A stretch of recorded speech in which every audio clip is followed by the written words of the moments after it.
Hi, everyone. Thanks so much for sticking around. How are you guys doing? Good. You enjoying the conference so far? I think it's been awesome. I'm so proud to be with you guys here today at my alma mater. Like he said, I graduated from Sac State with my bachelor's in social work in 2008 and my master's in social work in 2010. So I like to tell people that I'm a social worker and I do comedy. Yeah, so now I have 2 jobs I don't do for the money. And since I do comedy, I really like a participatory crowd. So if you hear anything today that resonates with you, feel free to just give some snaps or some fingers and just let the folks around you know that that resonates with you. It's good? Snaps? Cool. All right. So I direct the California Homeless Youth Project, and our goal is to educate policymakers on the needs of young people experiencing homelessness in our state. And so I'll say that I know that not all college students are young adults, but that is my particular area of focus. So that's sort of my context that I come from. And we educate policymakers by doing research on all matter of issues impacting young people experiencing homelessness, and also by listening to people with lived experience of homelessness. So we make sure that we mitigate the biases of academia and make sure that our policy recommendations are grounded in reality. So today, I'd like to focus on a few major ideas, share a little bit about my life, and give you all the opportunity to share some of your ideas too. So first off, homelessness is a systemic crisis, not a personal failure. We are all poorer as a country when we force people to sleep in bus stations, on the streets, in cars, abandoned buildings, or when we allow people to languish in situations that are unsafe where domestic violence or sexual coercion is present. When we deny housing as a human right, America doesn't feel like home. That's why we need to center system accountability over personal responsibility or individual blame. So when folks say that people become homeless because of a mental health issue or substance use issues, I usually instead like to say that people don't become homeless because of those issues. It's because we don't have a system in society to support people having a mental health crisis or having a substance use issue that causes the problem. Because not all people that are having those kinds of issues experience homelessness. It's the folks living in poverty who often lack the economic and social safety net to buoy them through the storm, which is the consequence of relegating our most basic needs like healthcare and housing to mere commodities, as if they aren't critical to our survival. When we over and again place the blame on the individual, we ignore the social and economic context that we exist in. We ignore the challenges to participating in a system and a society that wasn't built by us or for us. And these are the consequences to being invisible to policymakers, and it means the marginalization of our existence. So I want to give a little bit of a historical overview of homelessness in our country, just to set the stage for why we're in the present crisis we're in. So there were 2 major episodes of homelessness that we tend to think of in the 20th century. And that first major episode was during the Great Depression. And that's when we passed the U.S. Housing Act of 1937 and created the United States Housing Authority, which was the precursor to what we now know as HUD, or the Department of Housing and Urban Development. And that's when we demonstrated as a country that public and affordable housing was a shared value worth investing in. And the second wave we typically think of occurred during the recession in the 1980s.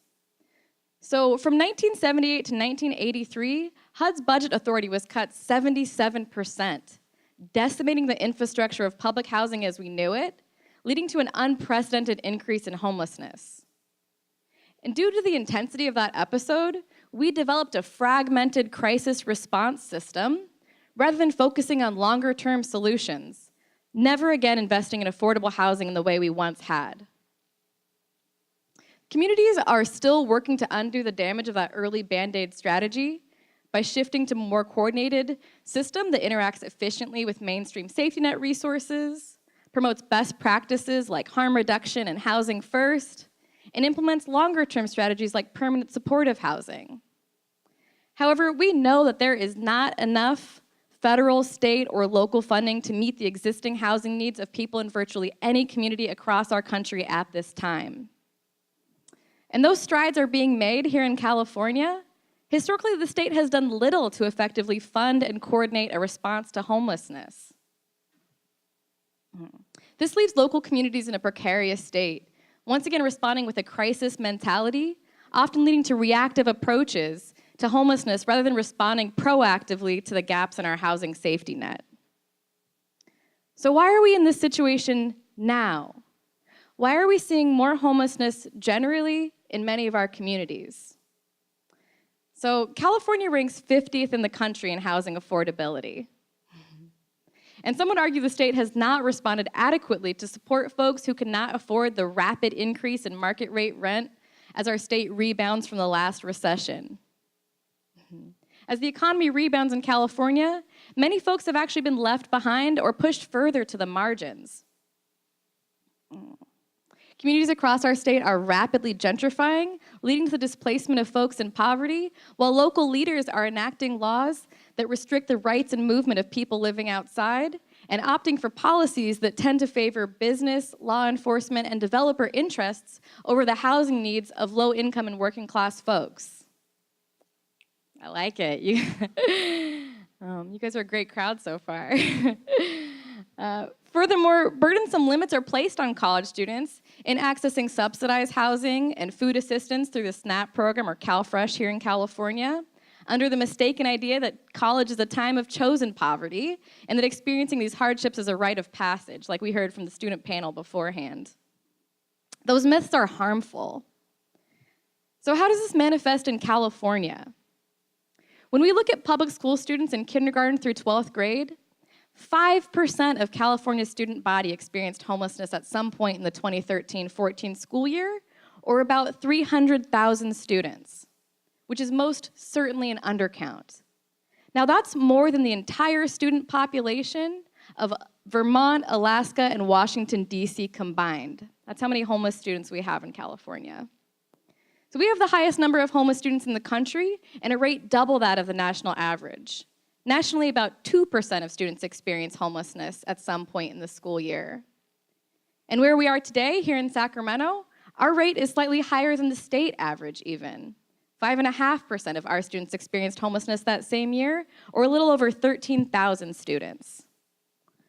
And while this issue has been getting some state and local attention, we know that we need to have a more coordinated strategy at every level to make sure the needs of young people are being addressed. We also want to make sure that the root causes of homelessness are being addressed and prevented so young people can achieve their full potential. And for some of them, that means going on to higher education. The numbers there are pretty stark too. Yesterday we heard from Dr. Crutchfield and Dr. McGuire about food and housing insecurity among college students in the CSU system. And I wanted to supplement that with some of the information we have from community college students and UC students. So thanks to the UC Global Food Initiative, we know that 48% of undergraduates and 25% of graduate students experience some level of food insecurity, and 5% of UC students experience homelessness as well. Then in a national study of 33,000 students conducted by the Wisconsin Hope Lab, we learned that 14% of community college students are having an episode of literal homelessness, which means staying in a shelter, a car, abandoned building, or outside. Fully 1 in 2 are housing insecure, which they defined as couch surfing, inability to pay rent, or temporarily housed. Many of us in the education field tend to think of that as a homeless experience as well, or at least at risk of homelessness. And problems are more acute here in California. So nationally, about 30% of community college students are having food insecurity, but in California, that number is 40%.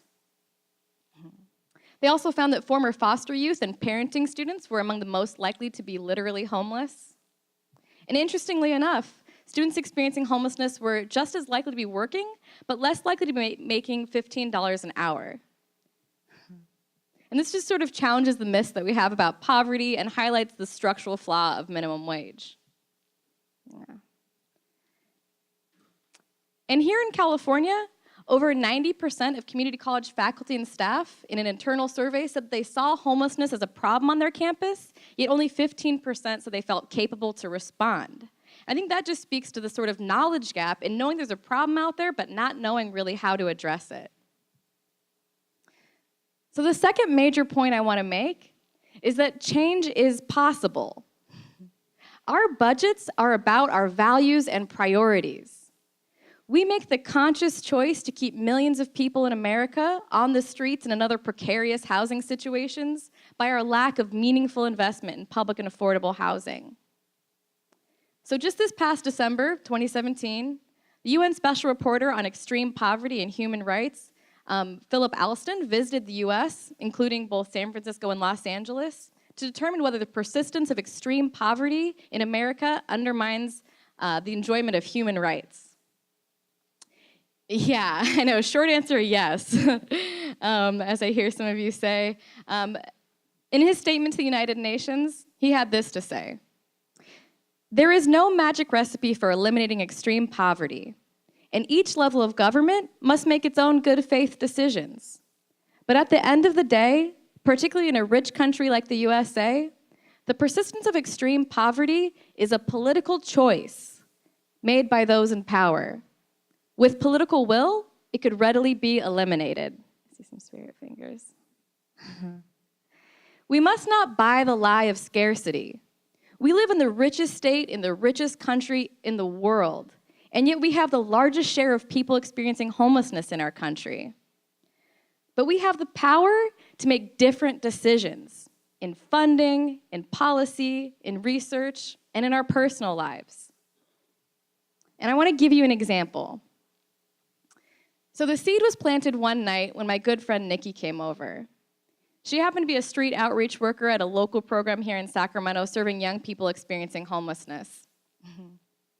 And they have a drop-in center and an emergency shelter for minors and a 6-bed transitional shelter for youth. But no one in our community knew more acutely kind of how much that does not meet the needs of homeless young people in Sacramento. And we all know there's not enough emergency, transitional, or permanent housing in any community to serve all of the young people who are experiencing homelessness, even if you just look at the unsheltered population. In fact, based on some research that we did at the California Homeless Youth Project, we found that 2/3 of California's counties had no programs specifically for homeless youth and young adults. So in many places, there's not somewhere to go, which really underscores the need for an immediate grassroots response. So now, I lived in a 1-bedroom apartment, but I mentioned to Nikki that I often wondered if I could be doing more with my living room. It had double doors that closed, and I was like, just thinking.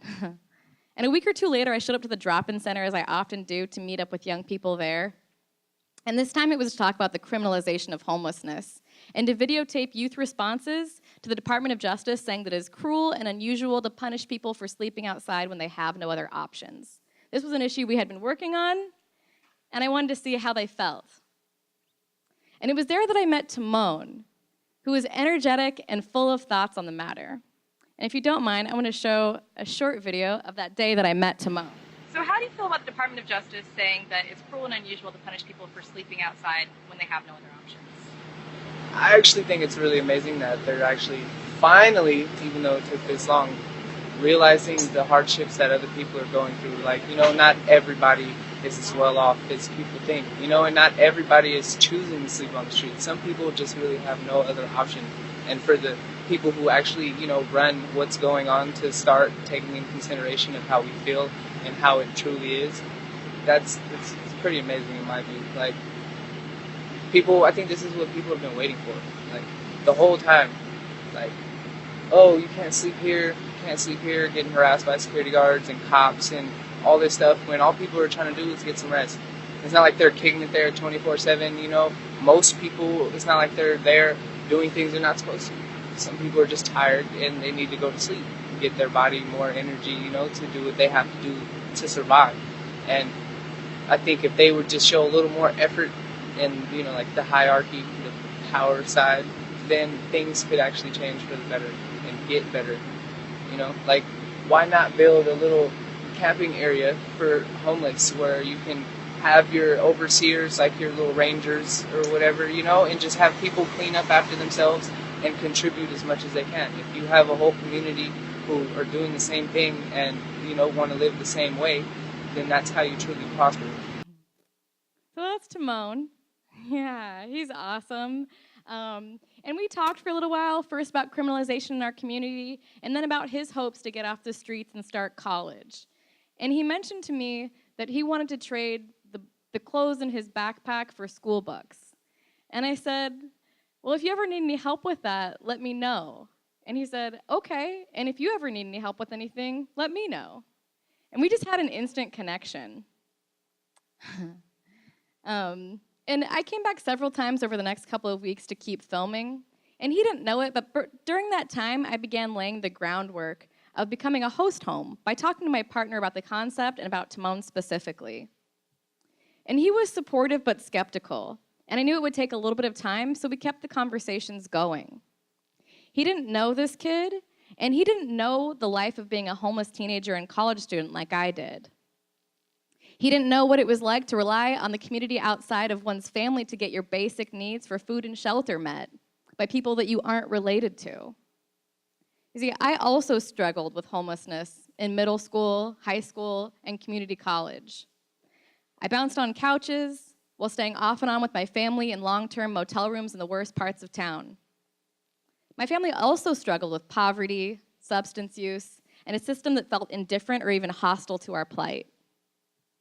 I knew exactly how homelessness could disrupt one's education, and in fact, I dropped out of high school because of it. I didn't drop out of high school because I was disconnected from my education. I knew that furthering my education could be a pathway out of poverty. I saw my cousin get out. Instead, homelessness caused me to drop out of high school at 16 and take the high school proficiency exam in order to enroll in community college, where my class schedule could accommodate my work schedule. Shout out to American River College, go Beavers.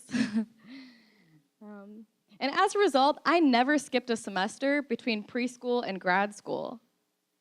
But if my community hadn't stepped up to provide those couches and makeshift bedrooms, there's no way I would have gone on to get my master's degree, to direct a statewide organization on ending youth homelessness, and be delivering my first keynote for all of you here today.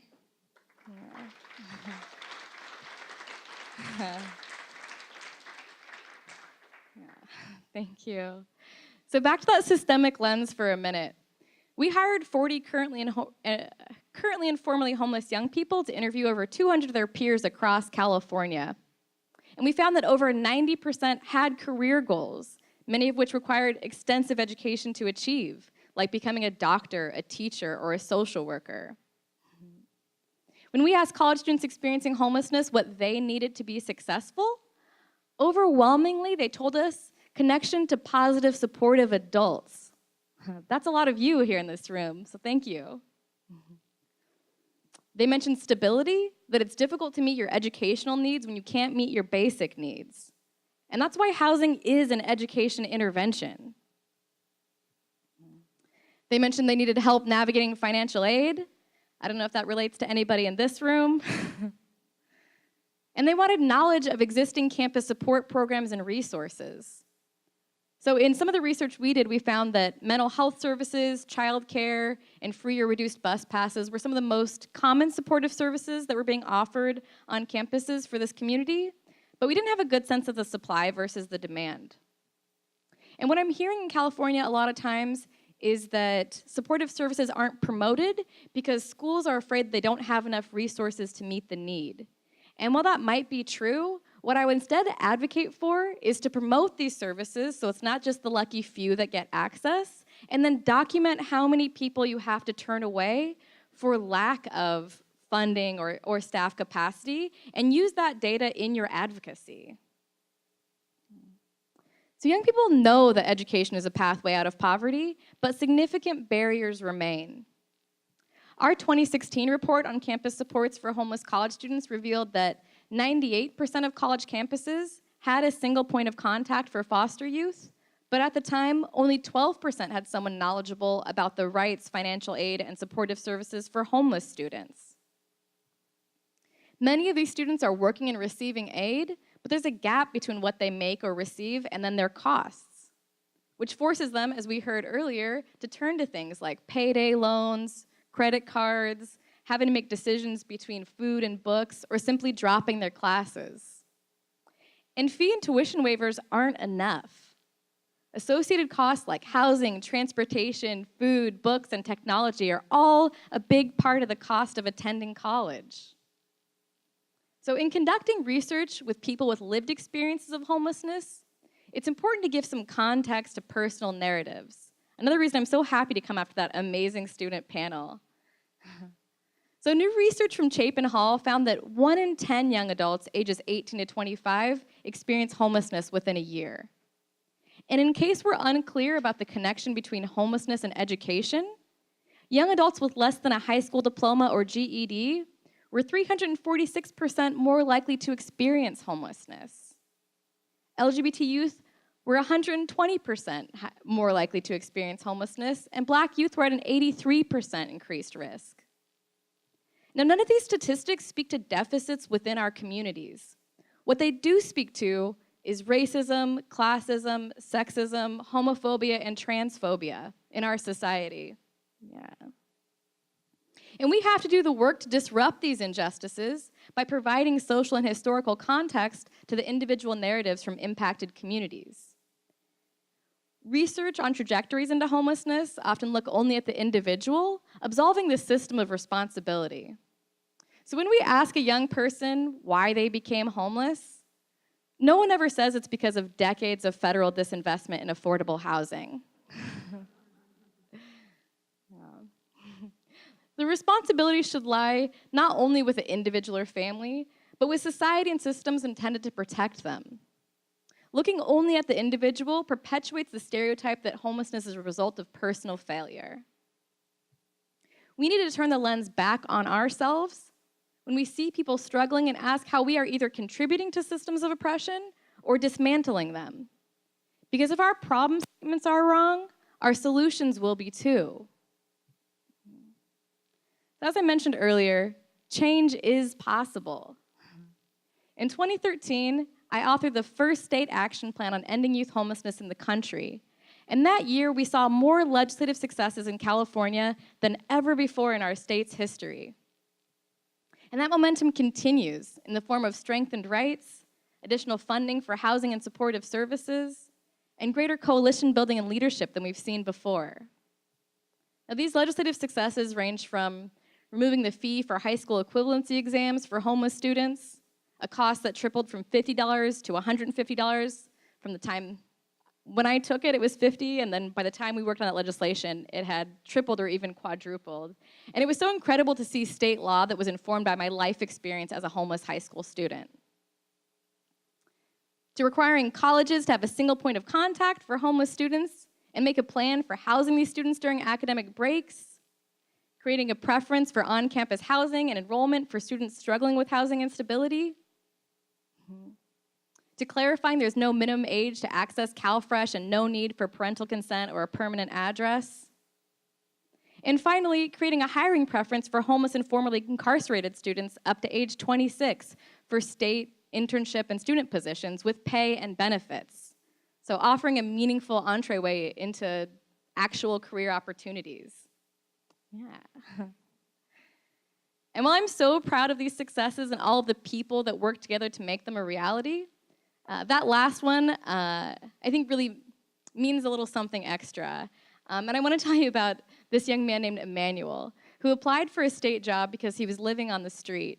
And in fact, he cut off his beautiful dreads because he thought he wouldn't be taken seriously in an interview that he was ultimately never offered.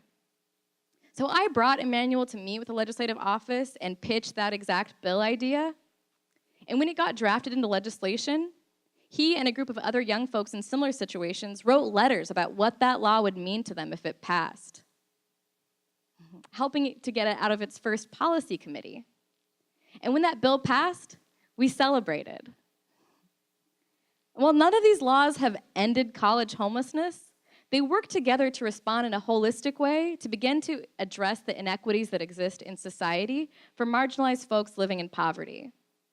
And increasing advantages for folks who are disadvantaged by systems of oppression is one way to advance equity. And I know the CSU system is all about that. So this year, there is a bicameral bill in California to create an Office of Homeless Youth Services with a $60 million budget for housing and supportive services funded by Prop 64 marijuana legalization.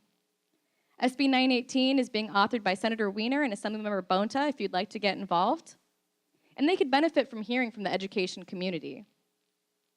Other members are exploring targeted rapid rehousing programs for college students.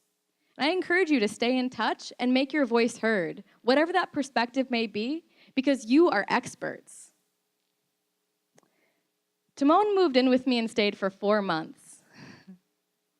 During that time, he was able to begin to stabilize the health and mental health issues that developed as a result of the trauma of living outside. He got his GED and enrolled in college. He increased his social circle, enabling him to find a job. And he eventually moved out and rented a room of his own in a house in South Sacramento. I love this kid, you guys.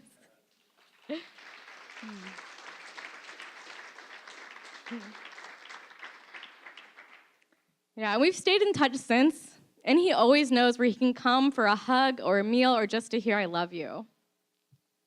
And things are still hard for him because we don't live in a fundamentally different society than we did 2 years ago.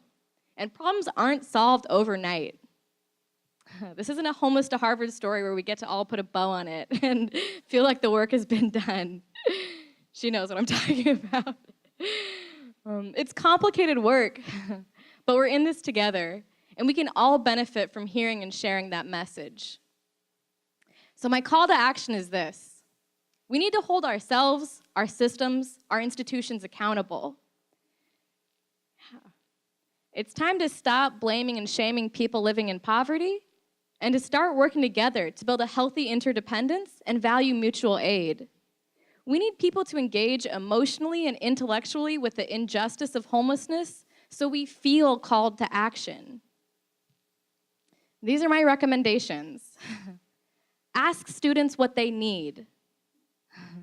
Engage homeless students in designing appropriate services that meet their needs and better serve all youth. Fully implement new laws like AB 801 and AB 1228, creating single points of contact for homeless students and provide the option of year-round housing.